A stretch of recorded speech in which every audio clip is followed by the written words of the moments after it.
नमो महाकश्यप मातंगाय, नमो महामोगलानाय, नमो बुद्धाय, कौशलपुत्र पसेंदी, महाराजा पसेंदी, जय अशोक, जय लहुजी, जय अण्णा, जय भीम, जय मिळणवासी. बांधवांनो, आपण गेल्या व्हिडिओमध्ये पाहिलं आहे की मातंग म्हणजे काय. तर मातंग हे टोटम नाव आहे, आपल्याला कळालं असेल. आणि दुसरे म्हणजे आपण पाहिलं होतं त्याच्या अगोदरचा व्हिडिओमध्ये मांग म्हणजे काय, मांग उत्पत्ती काय हे पाहिलं होतं. आता आपल्याला आंग जनपदच्या लोकांना मंग हे नाव देण्यात आलं होतं, हे आपण पाहिलेलं आहे. पण आपल्याला आंग जनपदच्या लोकांना मंग हे नाव देण्याच्या अगोदरचे नाव काय होते हे पाहायचे आहे. कारण नंतरच्या काळामध्ये हे मंग नाव देण्यात आलेलं आहे हे आपल्याला कळून येते. आणि आता हे मंग नाव देण्याच्या अगोदर आंग जनपदच्या लोकांचे नाव मंग कसे होते हे आपल्याला पाहायचं आहे. तर आपल्याला प्राचीन काळामध्ये जावं लागेल. प्राचीन काळामध्ये ह्या लोकांना चंडालिका चंडाल या नावाने बुद्धांच्या काळामध्ये यजमान व्यवस्था होती आणि त्याच्यामध्ये हे चंडालिका आणि चंडाल ह्या नावाने ह्यांची ओळख होती. तर मग ही ओळख त्यावेळची व्यवस्था, त्यावेळेच्या काळामध्ये बुद्धांच्या काळामध्ये कौशलपुत्र महान राजा पसेंदी यांचाही उल्लेख आपल्याला पाहायला मिळतो. तर त्यावेळी बुद्धांच्या काळामध्ये आपल्याला महान मोगलांना बौद्ध भिक्षुक हे पण पाहायला मिळतात. तर महान मोगलांना बौद्ध भिक्षुक होण्याच्या अगोदर ते मोगलांना संजय ऋषी यांच्या आश्रमामध्ये ते ज्ञान घेत असतात. आणि ते ज्ञान घेत असताना त्यांच्या मनामध्ये खंत असते की आपल्याला परिपूर्ण ज्ञान भेटेल असे आपल्याला गुरु पाहावे लागेल. एवढ्या ज्ञानानं आपल्याला काही होणार नाही. म्हणून ते परिपूर्ण ज्ञान जिथे कुठे भेटेल त्या शोधामध्ये ते असतात. आणि त्यांना एका ठिकाणी असे समजते की बुद्ध नावाचे एक महान विद्वान आहेत आणि त्यांच्याकडे तुम्ही गेला तर तुम्हाला तिथं जे काही साधना आराधना करायची आहे ते तुम्हाला तिथे मिळू शकते. हे ऐकल्यानंतर सारिपुत्त आणि महामौलाना हे दोघं मित्र तिथे गौतम बुद्धांच्या सानिध्यात जातात आणि तिथं जाऊन त्यांना म्हणतात, आम्हाला तुमच्या बौद्ध दीक्षा घ्यायची आहे. आणि गौतम बुद्धाची बौद्ध दीक्षा घेऊन ते तिथे परिपूर्ण ज्ञान प्राप्त करून अरहंत होतात. आणि अरहंत झाल्यानंतर आपणाला त्यांना महान मोगलांना हे त्यांचं नाव असते. ते मूळ निवासी शर्मणी असतात. आणि पुढे त्यांना पुढील जन्माचे ज्ञान आणि मागील जन्माचे ज्ञान अवगत असते. परिपूर्ण ज्ञान प्राप्त झाल्यामुळे त्यांना बुद्ध हे त्यांचे आवडते शिष्य असे समजत असे. पुढे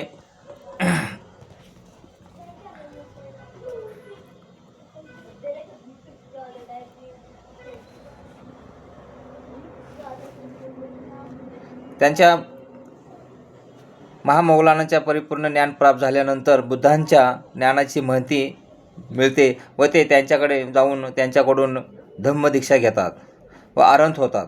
बुद्धाप्रमाणे त्यांनाही पुढे व काय होणार आहे व मागील जन्मी ते कोण होते आणि विविध असे ज्ञान त्यांना प्राप्त झालेले दिसून येते. बुद्धांचे आवडते भिक्षुक होते. पुढे त्यांचा त्यांच्या ध्यानस्थ असता घर पेटून दिल्यानंतर त्यांचा तिथे मृत्यू होतो. तर तुम्ही म्हणाल त्यांना एवढं ज्ञान होतं, मग त्यांना कसे काय समजले? कारण त्यांनाही माहीत होते की ते मागच्या जन्मी त्यांच्या आईवडिलांचा त्यांनी खून केलेला असतो आणि ते पुढच्या जन्मी त्यांना ते अशी जातकथा आहे, ते सत्य आहे का नाही माहीत नाही, पण त्याचं ते त्यांना ज्ञान होतं आणि पुढे चालून त्यांना मृत्यू त्यांचा दिसतो आणि ते मृत्यू कशा प्रकारे होणार आहे ते हे त्यांना ज्ञान असते आणि त्या ज्ञानाच्यामध्ये त्यांची विद्या वगैरे जे काय असे ज्ञान प्राप्त झालेले असते ते विसरून घ्या, ते विसरतात आणि ते विद्या काम करत नाही असंही काही जातकथामध्ये दिलेलं आहे.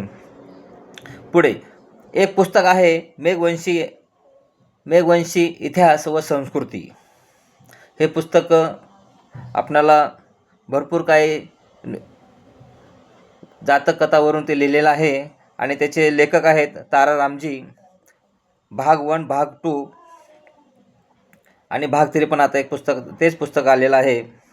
तर त्यामध्ये एक महाराजा मग हा नावाचा उल्लेख त्या शिक्क्यावरती आलेला आहे आणि शिक्क्याच्या खाली एक हत्ती या बैल या दोन्हीमध्ये संभ्रम निर्माण झाला आहे, कारण त्याच्या तोंडचा भाग थोडासा घसटलेला आहे, खरपटलेला आहे आणि तो भाग खरपटले असल्यामुळे त्यांचं पुढील तोंडाचं चित्र भाग दिसत नाही. पण जनरल कनिंघम म्हणून होते, हे होते, विद्वान होते. त्यांनी त्याचा शोध घेतला आणि शोध घेतल्यानंतर त्यांना असे निष्कर्षास आले की हे हत्तीचं तोंड आहे, हा बैल नसून हत्ती आहे. यांनी हे सिद्ध केलं आणि ते सोंडप्रमाणे त्यांचं सोंड अशी वाकडी असलेली आहे आणि वरती हत्तीच्या सोंडमध्ये बोधिवर्षाचं झाड आहे असं त्यांनी सिद्ध केले. पुढे आपल्याला महाराजा मग म्हणजे कौशलपुत्र पसंती असावेत, कारण त्यांनी धम्मचक्र स्थापन करून रथामध्ये जोडलेले 4 घोडे घेऊन त्यांनी वाहक बनून धम्मप्रसार केलेला आहे असे समजते. आणि महाराजा प्रसन्नदी हे गौतम बुद्धाची धम्मदीक्षा घेतात आणि त्यांचे बंधू त्यांनी बुद्धांच्या राहण्यासाठी काही जमीन दिलेली असते आणि जमीन दिल्यामुळे बुद्धांनी तिथं वास्तव करतात आणि बुद्धांचं वास्तव 6 वर्ष तिथं झालेलं आहे आणि तिथे त्यांनी बुद्धांच्या राहण्यासाठी एक मठ निर्माण केलेले असतात आणि त्या मठामध्ये तिथं हे शिल्प आता सापडलेलं आहे आणि ते शिल्प म्हणजे 4 घोडे असलेले आहेत. त्या घोड्यामध्ये धम्मचक्र आहे आणि धम्मचक्र घेऊन स्वतः प्रसन्नदी राजा यांनी वाहक म्हणून पूर्ण आर्यवर्तामध्ये पसरण्याचं काम त्यांनी हाती घेतलेलं दिसते. पुढे आपल्याला मग या मेघवंशी समाजाची उत्पत्ती तारारामजी लिहून ठेवलेले आहे पुस्तक आहे. त्यामध्ये असे म्हणतात की मेघ ऋषीपासून मेघ समाजाची स्थापना झालेली आहे. आणि पुढे जनरल कनिंघम पण यांचाही तारारामजींनी म्हटलेले मेघ समाजाची स्थापना हे ऋषीपासून झालेले आहे, मेघ ऋषी या मग ऋषी. पुढे जनरल कनिंघम पण यांनीही सिद्धांत व तारारामजी यांनी जनरल जातककथावरून लिहिलेले पुस्तक दोघांनी एकच सांगितलेले दिसते की ऋषीपासून उत्पत्ती. कनिंघम पण म्हणतात की एक महान मोगलांना बुद्ध भिक्षुक होते, यांच्यापासून या लोकांची उत्पत्ती नाव पडलेलं असेल. आणि तारारामजी यांनी पण लिहून ठेवलेले पुस्तक जातककथावरून त्याच्यामधून पण मेघ ऋषी यांची पासून समाजाची उत्पत्ती झाली असेल. मेघ ऋषीपासून मेघवाल ही समाज आजही राजस्थानमध्ये आहे. हे पुस्तक 1, 2, 3 असे भागमध्ये उपलब्ध आहे. तुम्ही ते पुस्तक घ्या, वाचा, त्याच्यामध्ये पूर्ण माहिती आपल्याला मिळते. पण हे जातक पुस्तक आहे. पुढे तिसरे म्हणजे दोन कारण आपल्याला सापडतात की मेघवंशीपासून तारारामजींनी लिहिलेले पुस्तक हे ऋषीपासून उत्पत्ती आणि हे जनरल कनिंघम यांच्याही सिद्धांतावरून त्यांनी सांगितलेलं की बौद्ध भिक्षुक महान मोगलाना यांच्यापासून यांची उत्पत्ती झालेली असावी. पुढे तिसरे म्हणजे मंगोलिया देशाचे लोक पण म्हणतात की आम्ही महामोगलाना यांचे संतान आहोत, वंशज आहोत. आणि अशा प्रकारे आपणाला पुढे तारारामजीने लिहिलेले जे पुस्तक आहे त्या पुस्तकामध्ये भरपूर काही राजांचा उल्लेख आलेला आहे. 7 ते 9 राजांचा उल्लेख आलेला आहे. त्या 7 ते 9 राजांमध्ये जेवढे काही शिक्के सापडले त्या शिक्क्यावरती बैलाचं चित्र आहे आणि बैलाच्या चित्राच्या दुसऱ्या भागाला त्या शिक्क्याच्या दुसऱ्या बाजूला बैल आहे. बैलाच्या बाजूला चैत्य स्तूप आहे आणि स्तूपच्या वरती बोधिवृक्षाचं झाड आहे. असे भरपूर काही शिक्के त्या पुस्तकामध्ये आपल्याला छापलेले आहेत आणि ते पाहावयास मिळतात. पुढे महामेघवंश राजांच्या अंतिम समयी मग नाव समाज उत्पत्ती झालेली असावी व धम्मचक्रावरूनही सिद्ध होते की मग या मेघ हे नाव महाराजा मग किंवा मेघ हे बुद्ध अनुयायी होते. हे राज्य 7 ते 9 राज्यामध्ये पसरलेले होते. तर मेघवंशी इतिहास आणि संस्कृती या ह्याच्यामध्ये पुस्तकामध्ये तारारामजी लेखकांनी हे लिहून ठेवलेले आपल्याला पाहायला मिळते. जे चक्र धम्मचक्र महाराजा पसंदी यांनी स्थापन केलेले चक्र 29 आर्यवाले दिसते. पुढे सम्राट अशोक यांनीही बुद्ध धम्म प्रसार केलेला आहे दिसते. कलकत्ता म्युझियममधून मध्ये एक शिलालेख आहे आणि धम्मचक्र आहे, पण 3 चक्र आहेत. एकात एक असे मिसळलेले 3 चक्र आहेत आणि एक चक्र दिसत आहे. 3 चक्रामध्ये मिसळून असं तिन्ही चक्र एक बसून असे 3 चक्र दिसत आहेत. बाजूला सम्राट अशोक हात जोडून उभे आहेत आणि त्यांच्या बाजूला भिक्षुकही हात जोडून उभे राहिलेले चित्र दिसतात. तर आपल्याला असे दिसते की धम्मचक्र हे कौशलपुत्र प्रसिद्धी महाराज यांनी स्थापन केलेले 29 आर्यवाले चक्र. पुढे हे चक्र 300 वर्षांनी सम्राट अशोकांनी कलकत्ता म्युझियममध्ये हे चक्र सेम चक्र तसे आपणाला त्या म्युझियममध्ये ठेवलेले पाहावयास मिळते आणि अशोकांनी धम्मप्रसार केलेला आपल्याला समजते त्या चक्रावरून. पुढे बुद्ध धम्माचा प्रसार तर मजबूत करण्याचे काम बुद्ध धम्माचा पाया मजबूत करण्याचे काम कौशलपुत्र महान राजा प्रसिद्धी यांनी केलेले दिसते आणि बिल्डिंग बांधायचे काम महाराजा आपला सम्राट अशोक यांनी केलेले आपल्याला दिसते.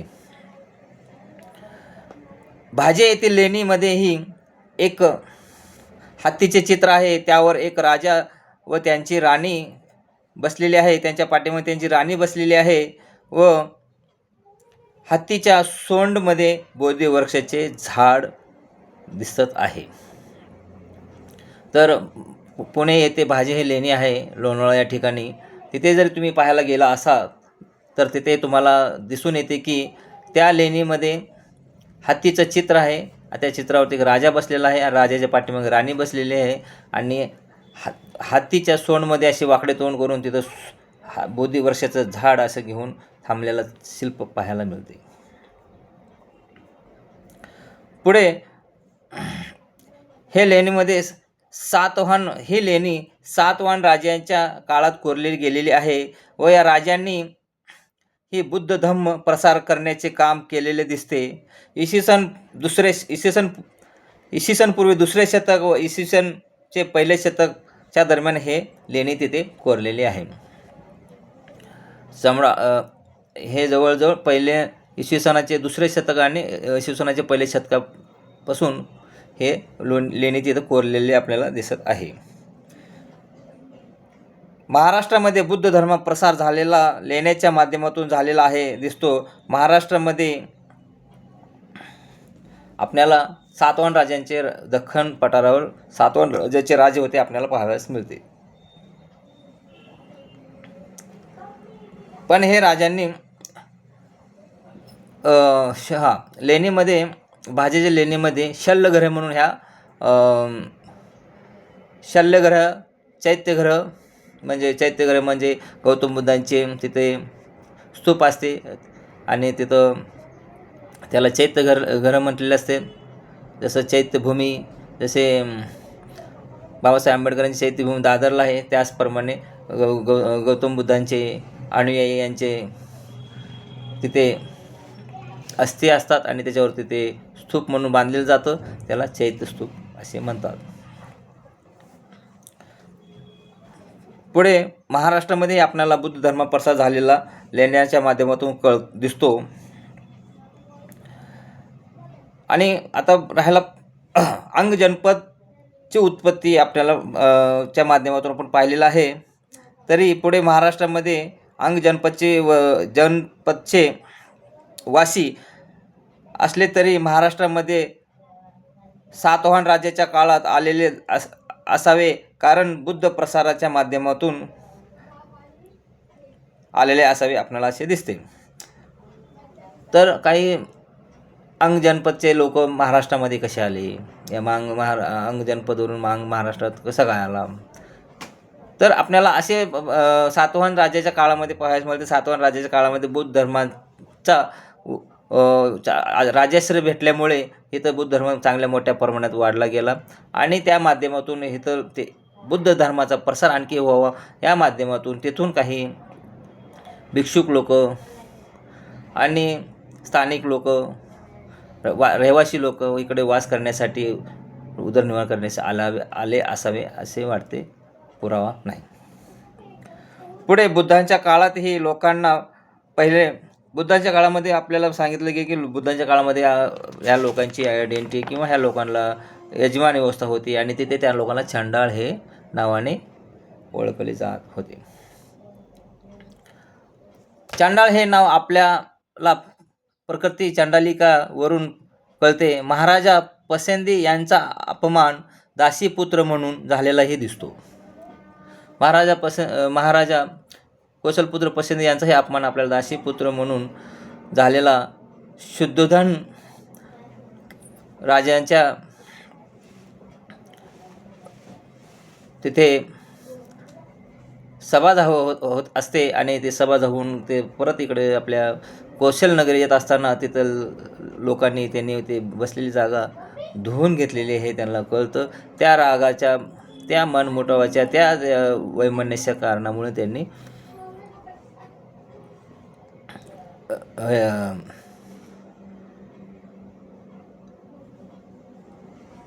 तिथं त्यांच्याशी बंड केलेला दिसतो आणि युद्धही झालेले दिसते. तर पुढे आपणाला प्रसन्नित राजाचा मुलगा विदुडब यांचाही अपमान झालेला दिसतो. प्रसन्नित राजांनी शुद्धोधन राजांना एक प्रस्ताव दिलेला असतो की मला तुमच्या राज्यातील मुलीशी विवाह करायचा आहे. शुद्धोधन राजांना हा प्रस्ताव म्हणजे एक मोठ्या आव्हानाला तोंड फुटेल अशा माध्यमातून ते त्यांना विरोध करू शकत नव्हते, म्हणून त्यांनी आपल्या महानामा भाऊ यांची दत्तक पुत्री वजिरा यांच्याशी कौशलपुत्र महाराजा पसंदी यांच्याशी विवाह करून आणला आणि त्यांचा मुलगा महाराजा पसंदी यांचा मुलाचे नाव विदुडब हे वयाच्या 14-15 वर्षानंतर ते आपल्या आजोळी जातात आणि आजोळी जाऊन ते परत येत असताना त्यांचाही तिथून जात असताना अपमान केलेला असतो. बसलेले ज्या ठिकाणी असतात तिथून ते निघत असताना ती जागा धुतली जाते. असा जातक कथामध्ये सांगितलेलं आहे.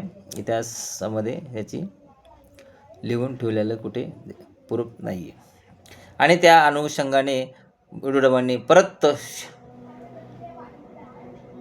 कपिलवस्तूवरती युद्ध केलेलं आहे आणि अनेक सैनिकांना त्यांनी तिथे मारून टाकलेलं आहे. आणि परत येत असताना नदी किनारी असे सांगण्यात आलेले आहे जातककथेच्या माध्यमातून की नदी किनारी त्यांना जास्त थकाव जाणवल्यामुळे ते नदीच्या किनाऱ्यालगत वाळूमध्ये किनाऱ्यालगतच्या भागात ते लोक आराम करत असताना अचानकच पूर येतो आणि त्या पुरामध्ये वाहून जातात आणि त्यांचा तिथं मृत्यू होतो असेही सांगण्यात आलेलं आहे. पुढे म्हणून कदाचित कदाचित त्यांना समाज उत्पत्ती नाव द्यावे लागले असावे. कारण अशा प्रकारे आपल्याला त्यावेळीही बुद्धांच्या काळातही एक प्रकारे यजमान व्यवस्थामध्ये मान सन्मान करतेवेळीस मन दुखवणे, मनमुटाव करणे, काहीतरी कारणास्तव काहीतरी बोलून त्या माणसाला अपमानित करणे हा असल्यामुळे ही प्रथा दिसलेली आपल्याला पाहावयास मिळते. आणि ह्या प्रथेला कंटाळून किंवा ह्या व्यवस्थेला यजमान व्यवस्थेला कंटाळून महाराजा पसंदी यांनी समाज स्थापनेची उत्पत्तीची नाव देण्याचे ठरवले आहे आपल्याला असे दिसते. आणि हे नाव धम्मचक्र प्रसार करून येणाऱ्या पिढीला याच प्रथेला समोर जाऊन गुलामगिरीचे जीवन जगता येऊ नये म्हणून त्यांनी धम्मचक्र ज्ञानचक्रच्या माध्यमातून वेगळी आयडेंटिटी देण्याचे काम आपल्याला झालेले दिसते. धम्मचक्र म्हणजे काय? धम्मचक्र म्हणजे ज्ञानाचं चक्र. ज्ञान अवगत नसल्यामुळे, ज्ञान नसल्यामुळे आपली प्रगती होत नाही. त्यावेळेस आपल्याला प्रसन्नजित राजा यांच्या माध्यमातून समजते. आणि ते पुढे येणारी पिढी हे ज्ञान नसल्यामुळे जसे महात्मा ज्योतिबा फुले यांनी सांगितले आहे, ज्ञान नसल्यामुळे किती काही माणूस गुलामगिरीमध्ये कसा जातो हे त्यांनी सांगितलेलं आहे. ज्ञानाविना मती गेली, मतीविना वित्त गेले, वित्तविना शूद्र खचले, एवढे अनर्थ अविद्यमान झाले. म्हणजे आपल्याला विद्या नसल्यामुळे आपल्यावरती अन्याय अत्याचार होऊ शकतो. गुलामगिरीमध्ये आपल्या लोकांना राहावे लागते आणि गुलामगिरीला त्याची जाण होत नाही. आपण गुलाम आहोत काय आहोत, कारण त्याला ज्ञान नसते, तो कोण आहे काय आहे ह्या सर्व गोष्टीचा त्यांना आकलन झाल्यामुळे त्यांना वाटले असेल की आता आपल्या येणाऱ्या पिढीला जरी सुधारायचं असेल तर आपल्याला ह्या धम्मचक्र, हे ज्ञानचक्र, हे बुद्धांचं ज्ञान आपल्या लोकांपर्यंत पोहोचून आपल्या लोकांना त्यांना समृद्ध होऊन आणि खरं काय खोटं काय ह्या सगळ्या गोष्टीचे त्यांना ज्ञान अवगत झाल्यावर त्यांची प्रगती झाल्याशिवाय राहणार नाही हे त्यावेळेस प्रसन्नजित राजांना समजले असेल. म्हणून हे धम्मचक्र प्रसार त्यांनी आर्यावर्तामध्ये करण्याचं ठरवलं असेल आणि ते ठरवून त्यांनी केलेलं आहे हे सिद्ध होते. कारण जे चित्रशिल्प आपल्याला पाहावयास मिळते ते चित्र हे UPमध्ये साकेत एक शहर आहे, त्या शहरामध्ये गौतम बुद्धाच्या नावाने त्यांनी हे तिथे स्तूप बांधून स्तूपवरती हे शोधण्याचं काम 635मध्ये हेतसिंग ह्या प्रवाशांनी हे तिथं वर्णन करून ते शोधून काढून हे सर्व गोष्टी आपल्यासमोर आणलेल्या दिसत आहेत. पुढे आपल्या समाजाला वेगळी आयडेंटिटी मिळावी, ज्यामध्ये कमीपणाचे जीवन नसावे, स्वाभिमानी जीवन जगता यावे म्हणून दिलेला संदेश आहे. येणाऱ्या पिढीला आपल्याला जसे त्यावेळी चांडाळ म्हणून हिणवले जायचे, चांडाळ म्हणून दुखवले जायचे, मान सन्मान ह्या लोकांना स्वाभिमान राजा लोकांचाही त्यावेळी झालेला दिसून आलेला आहे. म्हणून ह्या सर्व व्यवस्थेला कंटाळून त्यांच्या जीवनाच्या अंतिम समयी यांनी हे समाज स्थापन करण्याचं काम हे केलेलं आहे असे आपल्याला समजते. ह्या जातक पुस्तकाच्या माध्यमातून आणि जनरल कनिंघमच्या आणि आज वर्तमानमध्ये मंगोलिया देशांच्या लोकांचे काही म्हणण्यानुसार महामोगलान यांचे आम्ही संतान आहोत. ह्या माध्यमातून आपल्याला 2 ते 3 पुरावे जनरल कनिंघम, मंगोलिया देशाचे लोक आणि मेघवंशी यांचा इतिहास व संस्कृती या जातक कथाच्या माध्यमातून आपल्याला हे असे समजते की त्यावेळेसच्या काळामध्ये समाज स्थापक म्हणून कोसलपुत्र पसंदी महाराज यांना पाहिले जाते. कारण धम्मचक्रच्या माध्यमातून त्यांनी धम्मचक्र हे लोकांपर्यंत पोहोचण्याचं काम केलेलं आहे, सुरुवात केलेली आहे. आणि पुढे चालून समाज व्यवस्थापन, समाज उत्पत्ती पण नाव देण्यात आलेले. कारण त्या शिक्क्याच्या माध्यमातून महाराजा मग हे शिक्का आणि हातीची सोंड आणि सोंडमध्ये हे बोधिवृक्ष झाड आहे. ह्यावरून आपल्याला असे लक्षात येते की हे त्यांनी कदाचित केलेले असावे. म्हणून आपणाला त्यांनी केलेले कशासाठी, त्यांनी हे का केले असेल, बाकी काय का केला असेल, बुद्ध धम्म का स्वीकारला असेल, धम्मदीक्षा का घेतली असेल, आणि त्यांनी धम्मचक्र का निर्माण केला असेल आणि कशासाठी निर्माण केला असेल, आणि ते जो मार्ग दाखवला तो मार्ग योग अयोग काय, खरा खोटा काय, हे आपल्याला पाहायचं किंवा डोकं लावायची गरज नाही. त्यांनी जे केलेलं आहे, जो तो मार्ग आपल्याला दाखवला आहे, जो आपले पूर्वज आहे तो मार्ग त्यांनी आपल्याला दिलेला आहे, तो आपल्याला डोळे झाकून त्या मार्गाने आपल्याला प्रस्थान करावं लागेल.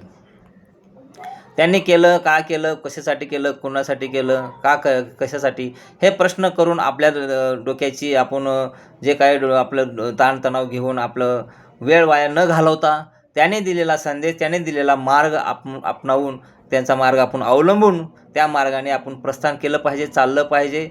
ते ज्ञानचक्र घेतलं पाहिजे. त्या ज्ञानाचा आपण उपयोग करून आपल्या जीवनामध्ये बदल घडून आणला पाहिजे.